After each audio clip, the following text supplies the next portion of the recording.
Hello guys, welcome back to my YouTube channel export import documentation and custom.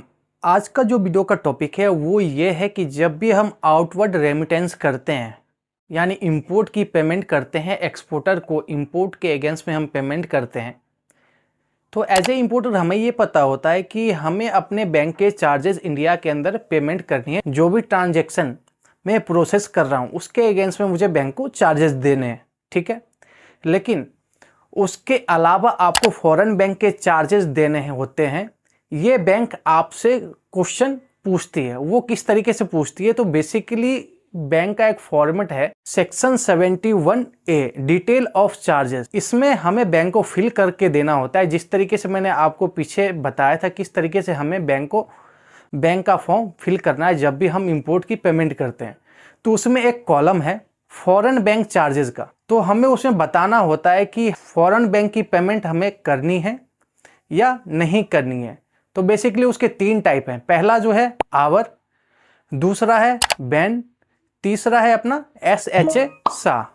इन तीनों में से एक option आपको सिलेक्ट करना होता है और इन तीनों ऑप्शन का इंटरनेशनल बिजनेस में यानी इंटरनेशनल पेमेंट में क्या भूमिका है और ये क्यों इम्पोर्टेंट है जब भी आप इंटरनेशनल पेमेंट आप करते हैं। एज ए इम्पोर्टर आपको कौन सा ऑप्शन इसमें सेलेक्ट करना चाहिए ताकि आपको फॉरेन बैंक के चार्जेस यहाँ पे पेड नहीं करने पड़े। हालांकि ये टर्म्स होता है, आपके सेल कॉन्ट्रैक्ट में लिखा होगा आपको फॉरेन बैंक के चार्जेस पेमेंट करने हैं या नहीं करने हैं। यदि एक्सपोर्टर आपको कहता है कि फॉरेन बैंक के चार्जेस आपको पेमेंट करने ही हैं, तो उस कंडीशन में आपको कौन सा ऑप्शन सेलेक्ट करना है। तो इन सारे टॉपिकों को मैं इस वीडियो में कवर यहाँ पे करूँगा। बेसिकली यदि मैं सिंपल लैंग्वेज में आपको समझाऊँ, यहाँ पे आवर का मतलब ये होता है कि आपको फॉरेन बैंक के चार्जेस भी पेमेंट करने हैं और अपने बैंक के चार्जेस भी यहाँ पे पेमेंट करना है। आवर का मतलब ये हो गया। BEN बेन का मतलब ये हो गया कि आप यहाँ पे $25 की पेमेंट करते हैं एक्सपोर्टर को और वहाँ पे एक्सपोर्टर को क्या है $10 मिलते हैं, यानी शॉर्ट पेमेंट मिलते हैं। तो किस कारण से मिलते हैं, कितने मिलते हैं, वो सारी चीज़ें मैं आपको इस पैराग्राफ के जरिए, ये जो मैंने बना रखा है इसके जरिए मैं यहाँ पे समझाता हूँ।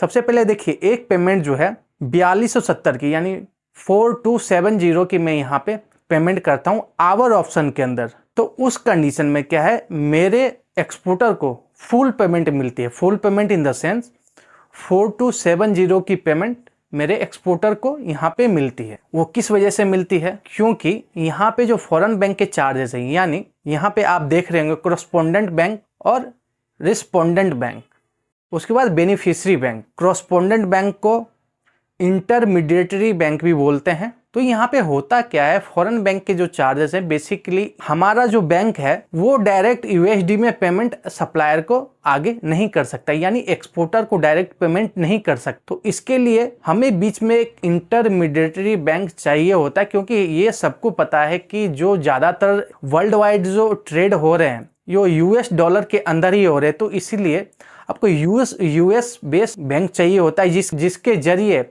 आप उस ट्रांजेक्शन को मूव आगे करते हैं। तो यहाँ पे क्या है, हमारा बैंक जो है कोरस्पोंडेंट बैंक के जो चार्जेस है हमसे यहीं पे ले लेता है और अपने बैंक के चार्जेस भी ले लेते हैं, अपने बैंक के चार्जेस भी हमसे यहीं पे ले लेता है। तो इस कंडीशन में क्या है, एक्सपोर्टर को फुल पेमेंट आगे मिलती है। अब यहाँ पे दूसरा कंडीशन है बैन, BEN बैन। बैन में क्या होता है, यहाँ पे मैं दिखाता हूँ आपको। $4550 की मैंने यहाँ पे पेमेंट करी, जो कि एक्सपोर्टर को क्या है $18 यानी $18 जो है कम हो करके एक्सपोर्टर को मिलती है, यानी मेरे सप्लायर को मिलती है। वो किस वजह से मिलती है? क्योंकि हमारा बैंक डायरेक्ट पेमेंट नहीं कर सकता USD में। तो इस कंडीशन में कोरस्पोंडेंट बैंक जो है उस पेमेंट को आगे पुश करने के लिए, यानी एक्सपोर्टर के बैंक को आगे भेजने के लिए जो चार्जेस होते हैं वो डिडक्ट कर लेता है। कोई $15 डिडक्ट करता है, कोई $20 डिडक्ट करता है। तो इस तरीके से $10 $15 डिडक्ट हो जाते हैं। उसके बाद जो बेनिफिशियरी का बैंक है वो भी क्या है $10 $5 जो है वो भी डिडक्ट कर लेता है।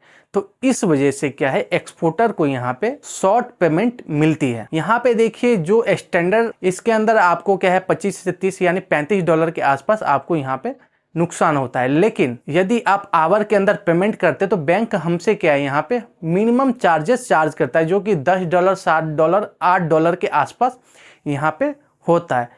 तो मैं ज़्यादातर जो रिकमेंड करता हूँ, यदि मेरे से कोई पूछता है कि मुझे सप्लायर को पेमेंट करना है, यदि आपके टर्म्स में लिखा हुआ है कि फॉरेन बैंक के चार्जेस आपको पे करने हैं, देन मैं रिकमेंड करता हूं कि आप आवर के अंदर पेमेंट करें, क्योंकि इसमें क्या है आपके मिनिमम चार्जेस लगते हैं, जो कि बेन कैटेगरी के अंदर आपके क्या है $15 $20 एक्स्ट्रा लगते हैं कंपेयर टू आवर के। आशा करता हूं कि आप लोगों को वीडियो अच्छी लगी हो तो लाइक एंड सब्सक्राइब जरूर करें। मिलते हैं अपने नेक्स्ट वीडियो में, तब तक के लिए जय हिंद, गुड बाय।